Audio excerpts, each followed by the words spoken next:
তাই তিনি খানায়ে কাবা তোয়াফ করার সুযোগ হয় না।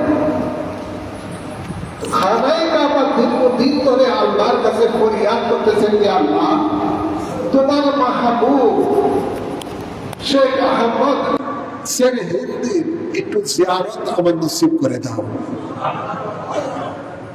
তো খানায়ে কাবার আরজি আল্লাহ কবুল করেছেন।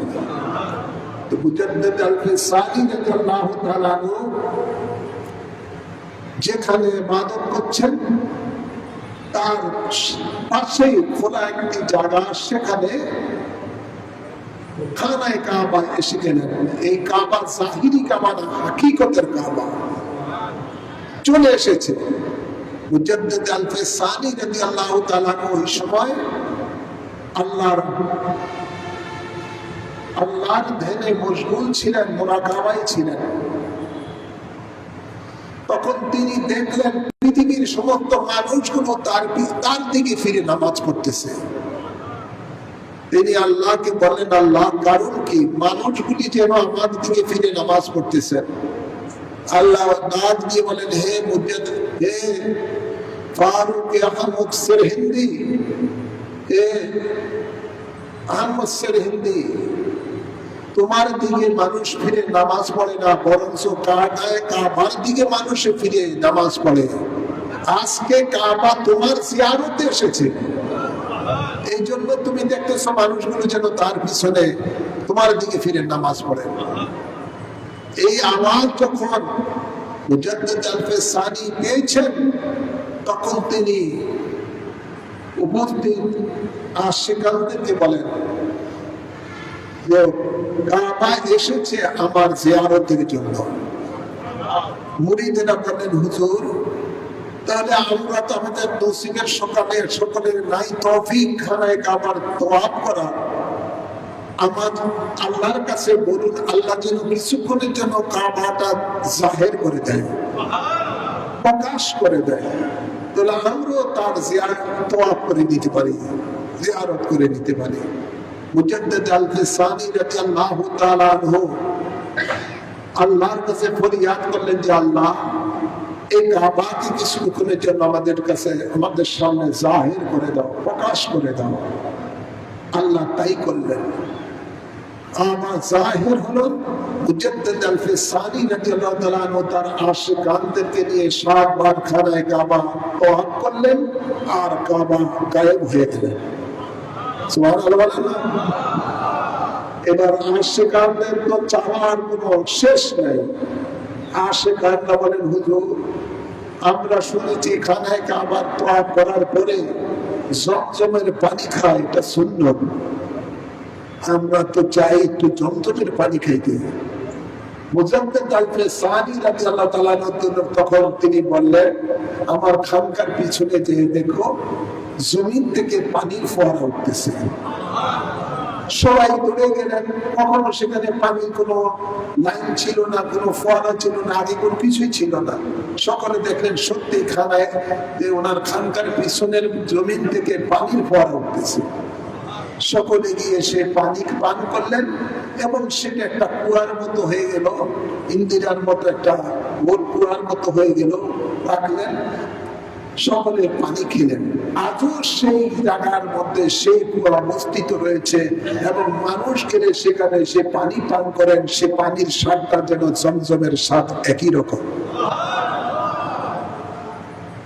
এটা আল্লাহর ওলিদের কেরামত, কেরামতুল আউলিয়ায়ে হক। সুবহানাল্লাহ বলেন। আল্লাহর ওলিদের কেরামত হলো সত্য, যেটা আল্লাহ তাবারক ওয়া তাআলা খাস ভাবে তার বন্ধুদেরকে এই নিয়ামত দান করেন। মনে রাখবেন, আল্লাহর বন্ধুদের মধ্যে নবী রাসূলগণ রয়েছেন। এই নবী রাসূলগণকে আল্লাহ যে স্পেশাল পাওয়ার দেন, এই পাওয়ারের নাম হলো মুজিজা।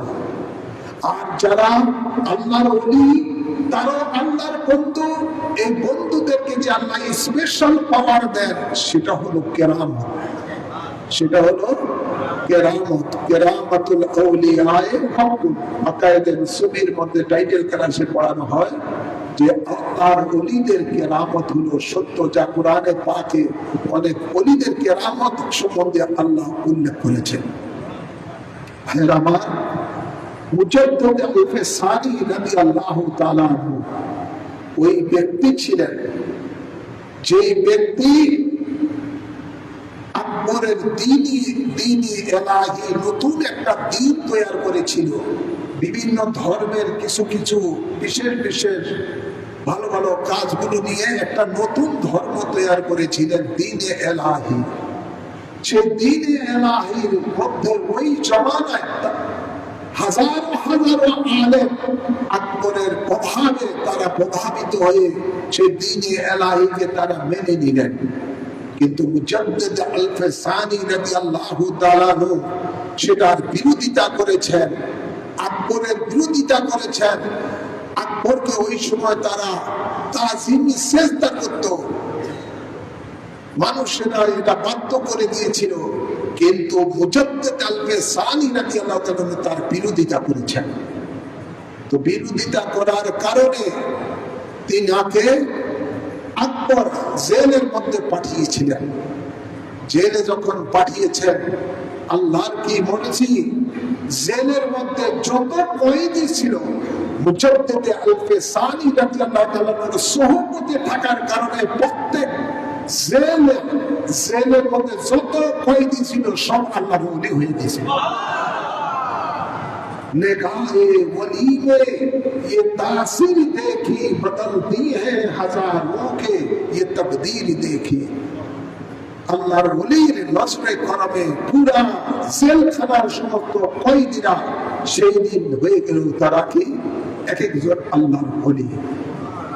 যাই হোক, আকবর মারা যাওয়ার পরে তার সন্তান শাহজাহান যখন ক্ষমতায় আসলো, তখন মুজাদ্দিদ আলফে সানি রাদিয়াল্লাহু তাআলা আনহুকে তারা সে জেল থেকে মুক্তি দিয়ে দিলেন এবং তাকে ক্ষমতায় বসাতে চেয়েছিলেন। তিনি ক্ষমতা বসেন নাই, তাকে বায়াত করে দিয়ে, মুরিদ করে দিয়ে, তাকে সত্যিকার দ্বীনের উপরে, দ্বীন ইসলামের উপরে যেন সমাজ চলে এবং তার নতুন যে আকবর দ্বীনি এলাহি বানিয়েছিল সেটা বাতিল ঘোষণা করে দিয়ে সেভাবে দ্বীনের সংস্কার করেছেন মুজাদ্দিদ আলফে সানি।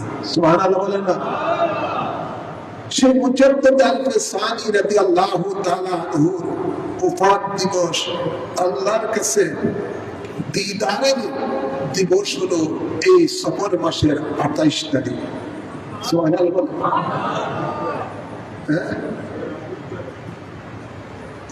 আগামী বুধবার এই মাস, এই 27 তারিখ 28 তারিখই হয় এই মুজাদ্দিদ আলফে সানি বেসাল দিবস। আউলিয়া কেরাম হলো বেসাল, স্থানান্তরিত হয়। সুবহানাল্লাহ বলেন? আল্লাহর সাথে দিদারের দিন, আল্লাহর সাথে দিদারের দিবস, সেই দিবস।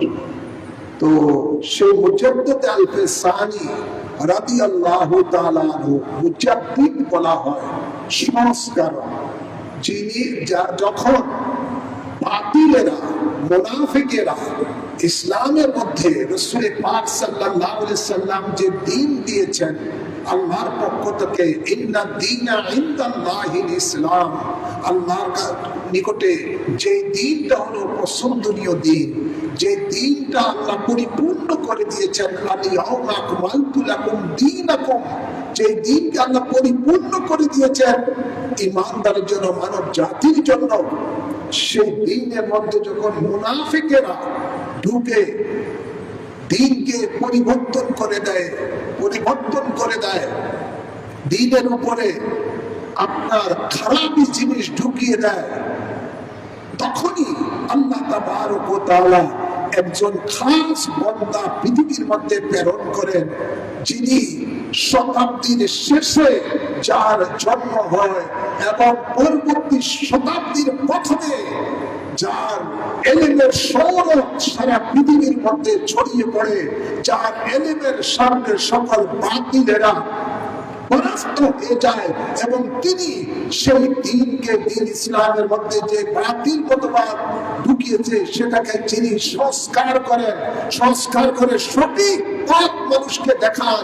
আল্লাহর মনোনীত দিন, রাসূলের পাকের মনোনীত যে দিন ইসলামটা রেখে গেছেন সেটা মানুষের সামনে তুলে ধরেন। তাই যিনি এই কাজটি করেন তিনার নামই হলো মুজাদ্দিদ। সুবহানাল্লাহ বলতেন না? মুজাদ্দিদ অর্থই হলো সংস্কারক। কি সংস্কারক? যিনি দ্বীনের সংস্কার করেন।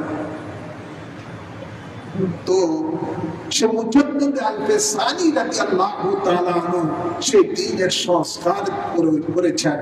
আরেকটি খেয়াল রাখবেন, মুজাদ্দিদ আল-ফিসানি রাদিয়াল্লাহু তাআলা আনহু একদিন মুরাকাবার মধ্যে ছিলেন, হালতে ছিলেন। তখন তিনি দেখলেন হযরত গৌসে পাক আব্দুল কাদের জিলানী ওনার কাছে এসে বললেন রুহানি ভাবে যে আমার তরিকা আপনি চালান। সাথে সাথে হযরত খাজা গরিবে নওয়াজ তিনিও আসলেন, তিনি বললেন আমার এই তরিকতের কাজ আপনি চালান, আপনি এটার যোগ্যতা রাখেন।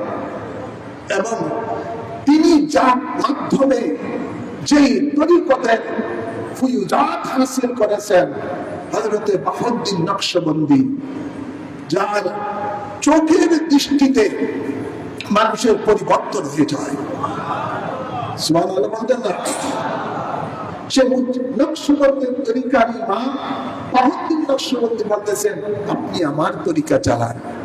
সকলে যখন এই কথা বলতে লাগলেন ওই সময় স্বয়ং আল্লাহর হাবিব রাহমাতুল্লিল আলামিন উপস্থিত হয়ে যান।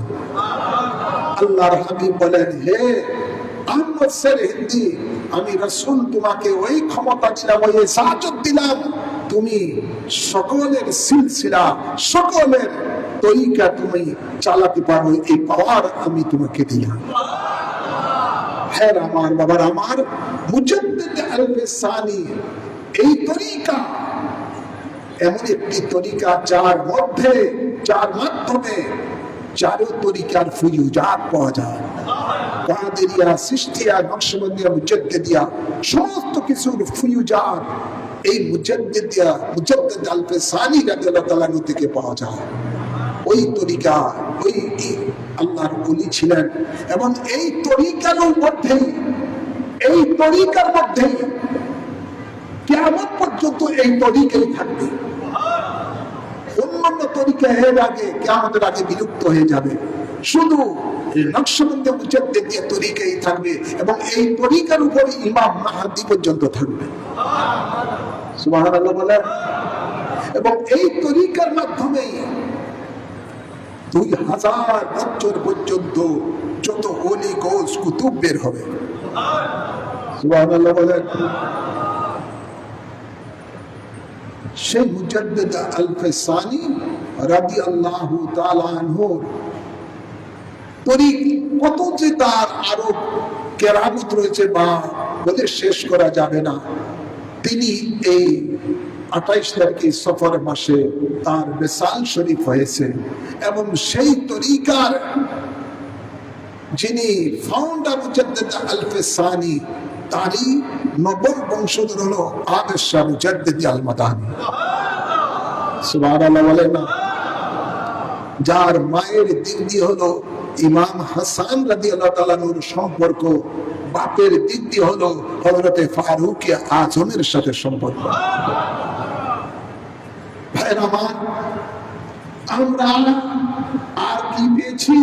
এই সফর মাসের শেষে 10 দিনে আরেকটি নিয়ামত পেয়েছি, 1400 শতাব্দীর মুজাদ্দিদ।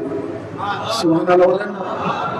1400 শতাব্দীর মুজাদ্দিদ হযরতে আপনার আহমদ রেজা খান বেলবী রহমতুল্লাহ আলাইহি।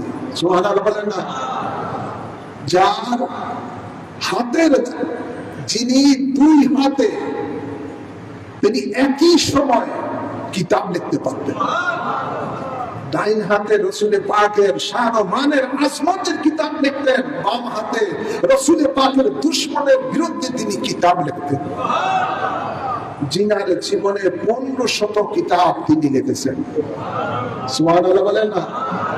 নবীর ইশক কি, নবীর প্রেম কি, নবীর ভালোবাসা কি, নবীর শান মান কি মহান, তিনি সেটা তার কলম সম্রাট, তিনি সেটা লিখে গেছেন। সুবহানাল্লাহ বলেন না? তার এই বেসাল শরীফ হলো এই সফর মাসের 25 তারিখ আগামী দিন। সুবহানাল্লাহ বলেন না? মুজাদ্দিদ আল-ফিসানি রাদিয়াল্লাহু তাআলা পরেই এই উপমহাদেশের মধ্যে যিনি বাতিলের বিরুদ্ধে কঠোর সংগ্রাম করে গেছেন, তার নাম হলো আহমদ রেজা খান বেলবি। এই আহমদ রেজা খান বেলবি রহমতুল্লাহ আলাইহি, তিনি তার খলিফা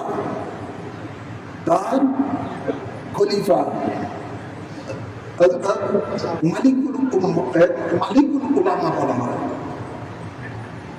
উলামাদের সরদার, অনেক বড় ইয়াকিব হযরত জাফরউদ্দিন বিহারী রহমতুল্লাহ আলাইহি। হযরত আহমদ রেজা খান বেলবি রহমতুল্লাহ আলাইহি অন্যতম খলিফা। তার যা থেকে কাদেরিয়া চিশতিয়া এসেছে, কাদেরিয়া তরিকার সিলসিলা এসেছে, তো জাফরউদ্দিন বিহারী রহমতুল্লাহ আলাইহি হলেন আহমদ রেজা খান বেলবি রহমতুল্লাহ আলাইহির খলিফা, অন্যতম খলিফা। এবং তার কাছ থেকে আমার মহান মুর্শিদ বায়াতে রাসূলের খেলাফত নিয়েছেন। সুবহানাল্লাহ বলেন না? বায়াতে রাসূলের খেলাফত নিয়েছেন। এটা হলো কাদেরিয়া তরিকা। কিসের তরিকা? কাদেরিয়া তরিকা। আর আরেকটি খেয়াল রাখবেন, আমার মহান মুর্শিদ নকশবন্দিয়া মুজাদ্দিদিয়া তরিকার যে সিলসিলার খেলাফতটা, ফুয়ুজাতটা তিনি পেয়েছেন, সেটা পেয়েছেন হযরত আবু সাদ আহমদ কুন্দিয়ানি রহমতুল্লাহ আলাইহি থেকে। সুবহানাল্লাহ বলেন না? আবু সাদ আহমদ কুন্দিয়ানি, কুন্দিয়ান দেশে তার বাড়ি।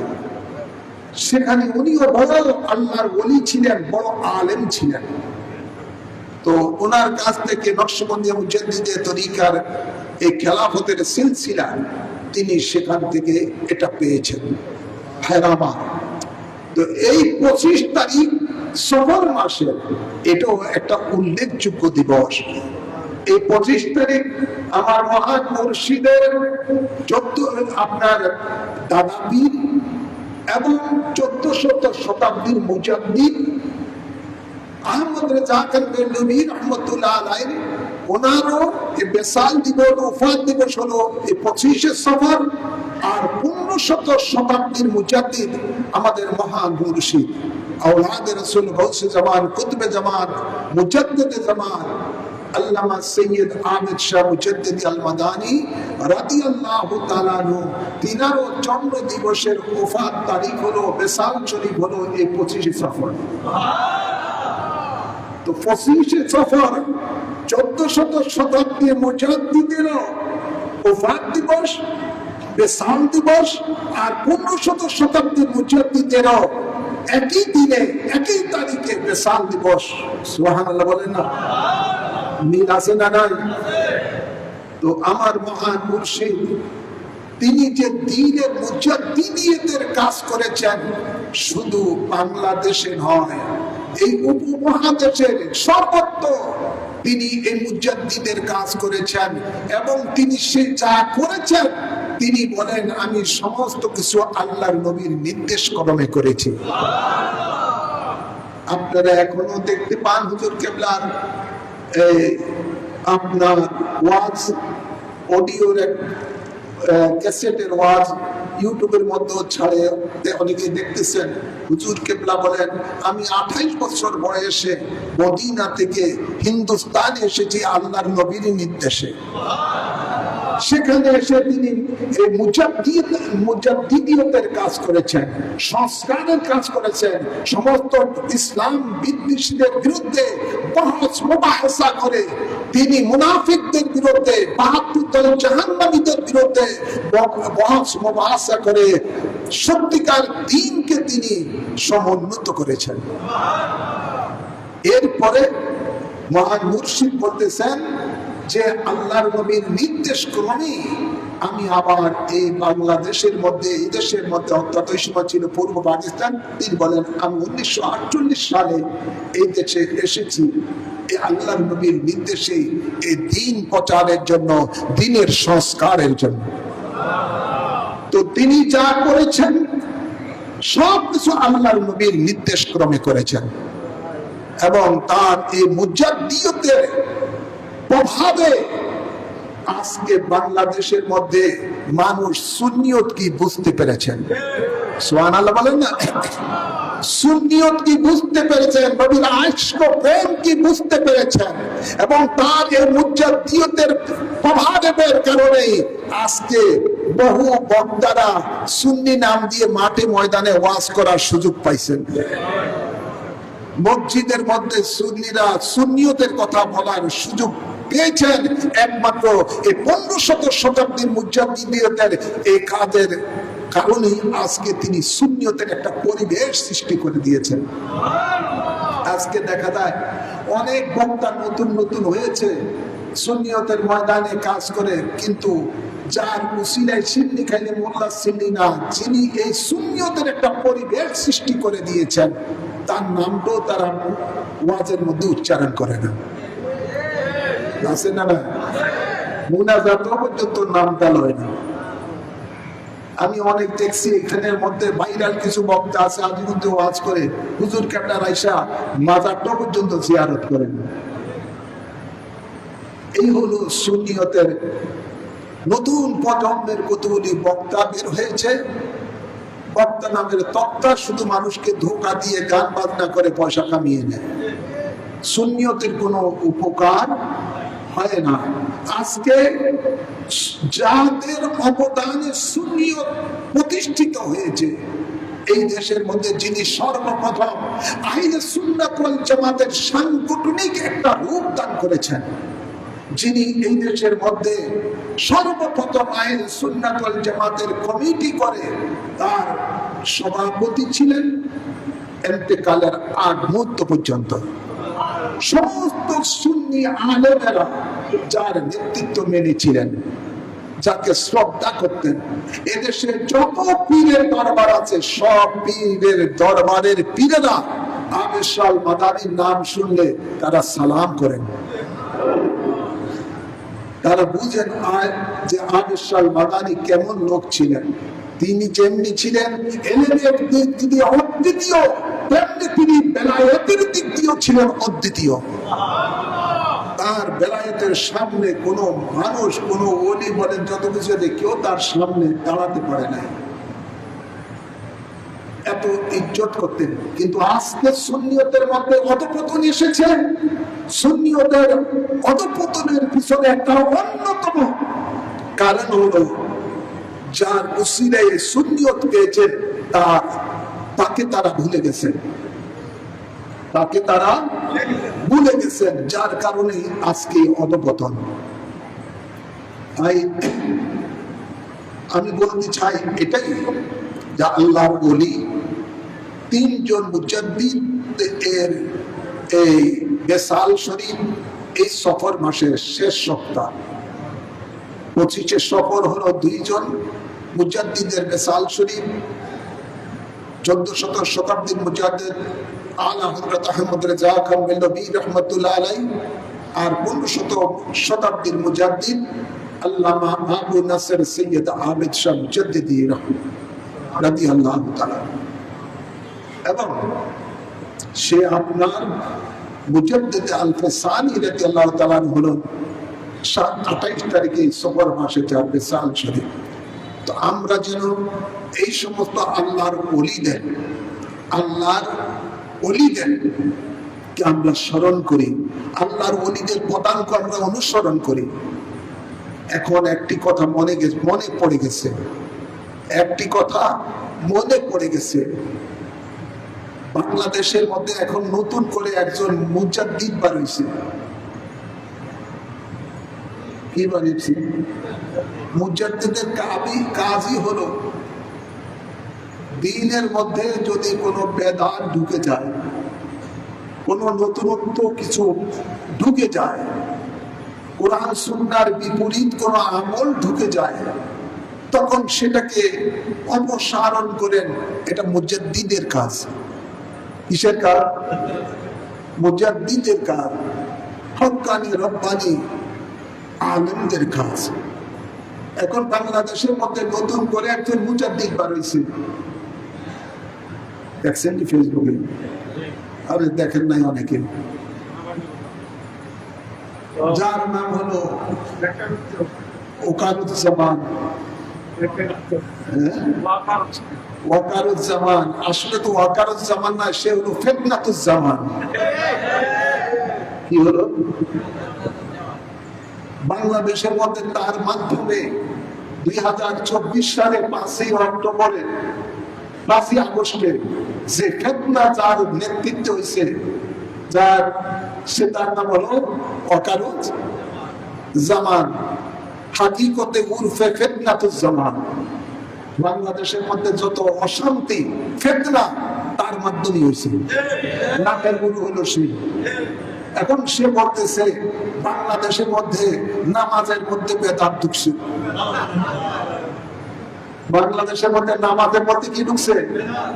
বেদাত ঢুকছে, মুনাজাতের মধ্যে বেদাত ঢুকছে, বিভিন্ন গ্রন্থে গ্রন্থে বেদাত ঢুকছে। এই বেদাতকে সে আপনার সরানোর জন্য, মূলোৎপাটন করার জন্য সে নতুন করে বিভিন্ন ক্যান্টনমেন্টের মধ্যে সে ইন্টারন্যাশনাল ইসলামিক কি আপনার এডুকেশন বা এরকম একটা ইনস্টিটিউট সে এখন উদ্বোধন করছে, এগুলো কাজ করে যাচ্ছে। তবে মনে হয় বুঝেন না যে তিনি নতুন করে মুজাদ্দিদ হচ্ছেন। বলেন না বেদাত, এই কথাটা বলার পিছনে কারণ হলো অন্য একটা কারণ, যেহেতু এই লোকটা সম্পূর্ণরূপে লামজাবি সালাফিদের দ্বারা বেষ্টিত। লামজাবি যে বুঝলেন তো, যেটা মজাব মানে না, যেটা যাদেরকে ওয়াহাবি বলা হয়, যাদের মতাদর্শ হলো আব্দুল ওয়াহাব নজদীর মতাদর্শ, ইবনে তাইমিয়ার মতাদর্শ। তার ব্রেনটা নষ্ট করেছে ওই শেখ আব্দুল রাজ্জাক বিন ইউসুফ মহসিন, এই সমস্ত কতগুলো সালাফি মৌলবী রয়েছে, এরা তার ব্রেনটাকে নষ্ট করে দিয়েছে। এখন সে উমরা করে এসে পুরা গোমরা হয়ে গেছে। কি হয়ে গেছে? জোরে বলেন, পুরা গোমরা হয়ে গেছে। এই গোমরা এখন নতুন করে এখন চাচ্ছে যে এই দেশের মধ্যে যেন বেদাতের নাম বলে সুন্নিয়তকে শেষ করে দেওয়া যায়। তো বাংলাদেশের মধ্যে এতদিন মানুষ বুঝে নাই। আমি যত চিনেছি বিভিন্ন আপনাদের সামনে বিভিন্ন জায়গায় বিভিন্ন আলেম ওলামারাও বলেছেন, যতগুলো মাজার ভাঙছে এর পিছনে এই ফিতনাতুজ্জামানের হাত আছে। যেহেতু ওই সময় সেনাবাহিনী ম্যাজিস্ট্রেটি পাওয়ার নিয়ে বাংলাদেশের মধ্যে ছিল, তাদের সামনেই বিভিন্ন জায়গায় আল্লাহ ওলিদের মাজার ভাঙা হয়েছে, সুন্নিয়তের আলেম ওলামাদেরকে হত্যা করা হয়েছে, কোনো অ্যাকশন তারা নেই নাই। তাহলে বোঝা যায় ফিতনাতুজ্জামানের হাত এর মধ্যে আছে। ঠিক না?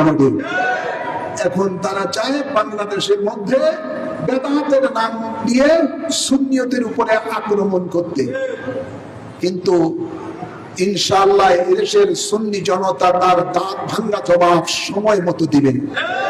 এই সময়টা কিছু বেশি দিন নয়, অল্প সময়ের মধ্যে দিবে ইনশাআল্লাহ। বলবেন না? ও জানি না বেদাত কাকে বলে। বেদাত দুই প্রকার, একটা হলো বেদাতে হাসানা, আরেকটা হলো বেদাতে সাইয়্যা, যেটা কোরআন সুন্নাহর আলোকে নতুন কিছু আবিষ্কৃত হয়েছে, এটাকে বেদাতে হাসানা বলা হয়। বেদাতে কি বলা হয়? হাসানে বলা হয়। যেমন আপনাদেরকে সামান্যতম উদাহরণ দিচ্ছি, রাসূল পাকের জমানায় এই ধরনের কোন ফ্যান ছিল না, মসজিদের মধ্যে কোনো ফ্যান ছিল না। তাই বলে কি এটা বেদাতে সাইয়া? এটা কি গুনার কাজ? আপনারা যে বাতাস খাচ্ছেন বা কোনো কোনো মসজিদের মধ্যে এসি দেওয়া আছে, এটা কি বেদাতে সাইয়া? এটা তো রাসূল পাকের জমানায় ছিল না। তো রাসূল পাকের জমানায় মাইক ছিল না, বলেন না ছিল নাকি? আমরা এখনো হেরেম শরীফের মতো নামাজের কেরাত হয়, সবকিছু হয় মাইকের মাধ্যমে, জানাজা বড় হয় মাইকের মাধ্যমে, সারা পৃথিবীতে মাইকের। তো এটাও তো বেদাত। এটা কি? এটাও বেদাত। তো রাসূল পাকের জমানার মধ্যে এরকম মসজিদের মধ্যে এরকম কারুকার্য ছিল না, জোরে বলেন না। রাসূল পাকের জমানার মসজিদটা যখন তৈরি হয়েছিল খেজুরের ইয়া দিয়ে, ডাল দিয়ে, খেজুরের পাতা দিয়ে ছাউনি ছিল উপরে। এখন কি যে পাকা বিল্ডিং, এটা কি বেদাত? কিন্তু রাসূল পাকের জমানায় তো ছিল না। ওরা এমন ভাবে বলে যেটা রাসূল পাকের জমানায় ছিল না, সাহাবীদের জমানায় ছিল না, এখন নতুন হচ্ছে যেটা, এটাই বেদাত। এটার বিরুদ্ধে আমাদেরকে জিহাদ করতে হবে। এখন তারা এই জিহাদে নামছে। আর ওয়াকারুজ্জামান যে শরীরের মধ্যে যে ইনি আপনার আর্মিদের ইউনিফর্ম পরেছে, জামাটা পরেছে, যে জামা পরে বেদাতের ফতোয়া দিচ্ছে, ওই জামাটাও তো রাসূলের সুন্নতের বিপরীত। জোরে বলেন না, ঠিক না? এই যে প্লেনে মানুষে যাচ্ছে, রাসূল পাকের জমানায় প্লেন ছিল না, এরকম গাড়ি ছিল না।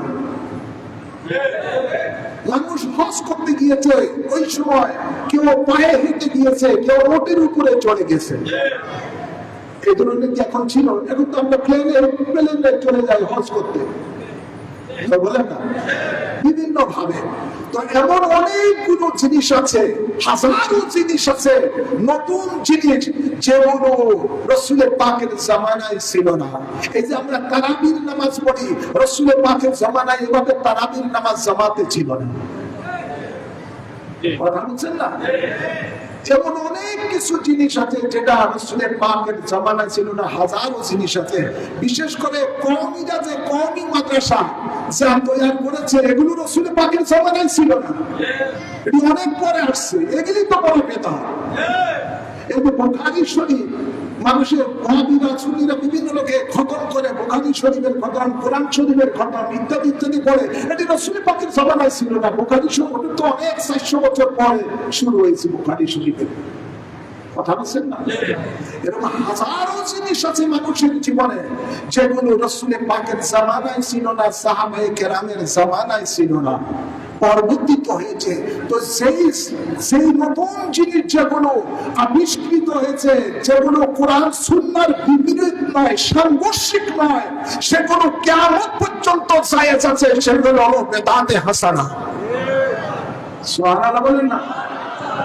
আর যেগুলো যেই সমস্ত নতুনত্ব জিনিস যেগুলো কোরআন সুন্নাহ বিরোধী, সাংঘর্ষিক, সেগুলো বেদাতে সাইয়া, সেগুলো জায়েজ নয়। এবং সেই কথাগুলো বলবে সমাজের মধ্যে হক্কানি রব্বানি আলেমরা, সুন্নিরা। তুমি কোন এরকম মুজাদ্দিদ হইছ, তুমি ফতোয়া দিচ্ছ, বেদাত ছেয়ে গেছে সর্ব জায়গায়, এগুলিকে মানে উৎখাত করতে হবে ইত্যাদি ইত্যাদি। এখন আসলে আমরা দেখতেছি বাংলাদেশটা একটা অশনি সংকেতের দিকে যাচ্ছে, অশনি একটা দিকের দিকে চলে যাচ্ছে বাংলাদেশটা। বাংলাদেশের মধ্যে এখন বেদাতের বন্ধটা যখন ক্যান্টনমেন্টের মধ্যে গিয়েছে, এখানের মধ্যে তারা নতুন করে ইনস্টিটিউট গঠন করতেছে। আমার মনে হয়তো সেখানে একটা জঙ্গিবাদীদের একটা ট্রেনিং সেন্টার খোলা হচ্ছে। কেননা এই বেদাতের কথা বলে তথাকথিত তৌহিদি জনতারা বাংলাদেশের মধ্যে বিভিন্ন কাজ ঘটাচ্ছে, বিভিন্ন আল্লাহর ওলিদের মাজার ভাঙতেছে, বিভিন্ন অপকর্ম তারা করতেছে। আমাদের জাতিকে সকলকে সাবধান থাকতে হবে, চোখ কান খোলা রাখতে হবে। আমাদের ঈমান রক্ষার জন্য আমাদেরকে প্রয়োজন হয় আরেকবার হাতিয়ার তুলে ধরতে হবে। আমাদের দেশকে রক্ষা করার জন্য, জঙ্গিবাদীদের থেকে রক্ষা করার জন্য আমাদেরকে আবারও সেই ৭১-এর মতো গর্জে উঠতে হবে এই দেশের দেশপ্রেমিকদেরকে। সেটা খুব বেশি সময় নয়, অল্প সময় হয়তো বা এই ধরনের ডাক আসতে পারে সুন্নিয়তের পক্ষ থেকে। আল্লাহ কবুল করুন, আমিন বলেন। পরিশেষে আমার বক্তব্য, যেহেতু সময় নাই, একেবারেই কম, আপনাদেরকে পরিশেষে বলতেছি, আপনারা জানেন আর কিছুদিন পরেই পবিত্র রবিউল আউয়াল মাস আসতেছে। আলহামদুলিল্লাহ বলেন না, ঈমানদারের খুশির মাস আসতেছে, ঠিক না বেটি? বেঈমানের দুঃখের দিন আসতেছে, ঈমানদারের খুশির দিন আসতেছে, বেঈমানের দুঃখের দিন আসতেছে। তো বেঈমানেরা দুঃখের মধ্যে থাকো, আল্লাহ তাদেরকে আরো দুঃখের মধ্যে রাখো। আমরা যারা নবী প্রেমী, অলি প্রেমী, আমাদেরকে প্রস্তুতি নেওয়া দরকার আছে না নাই? আওয়াজ করবেন, আছে না নাই? সেই প্রস্তুতিটাই আপনারা জানেন। রসুলের পাকের শুভ আগমন উপলক্ষ করে রবিউল মাস আসার পর থেকেই সুন্নিরা আনন্দ মিছিল করে থাকেন, যার নাম হলো জশ্নে জুলুসে ঈদে মিলাদুন নবী। সুবহানাল্লাহ বলেন না? সকল ঈদের সেরা ঈদ, সকল ঈদের, সকল খুশির সেরা খুশি, সকল খুশির সেরা খুশি নবী পাকের বেলাদতের দিবস। সুবহানাল্লাহ বলেন না? আল্লাহ বলেন, কুল বিফাদলিল্লাহি ওয়া বিরহমাতিহি ফাবিযালিকা ফালইফরাহু হুয়া খায়রুম মিম্মা ইয়াজমাউন। সুবহানাল্লাহ। বন্ধু, আপনি আপনার উম্মতকে, আপনার প্রেমিকদেরকে আপনি জানিয়ে দেন, তারা যখন আমি আল্লাহর ফজল পাবে, রহমত পাবে, তারা যেন খুশি উদযাপন করে। আমরা মনে করি এই পৃথিবীর মধ্যে আল্লাহর সবচেয়ে বড় ফজল হলো দয়াল নবী। এই পৃথিবীর মধ্যে সবচেয়ে বড় রহমত হলো আমাদের দয়াল নবী। সুবহানাল্লাহ বলেন না? সেই দয়াল নবীর আগমন উপলক্ষ করে জশ্নে জুলুসে ঈদ মিলাদুন নবী ইনশাআল্লাহ বাংলাদেশের বিভিন্ন জায়গায় উদযাপিত হবে। সেভাবে ইমাম রাব্বানী দরবার শরীফের মধ্যেও হচ্ছে। আলহামদুলিল্লাহ। আপনারা জানেন আমার নেতৃত্বে নারায়ণগঞ্জ বন্দর থানা ৯ রবিউল আউয়াল শরীফে জশ্নে জুলুস উদযাপিত হয় এবং ১০ রবিউল আউয়াল নারায়ণগঞ্জের রূপগঞ্জ থানার মধ্যে আমাদের সেই জশ্নে জুলুস উদযাপিত হয়। সেটারও নেতৃত্ব আমি গুনাহগার দিয়ে থাকি।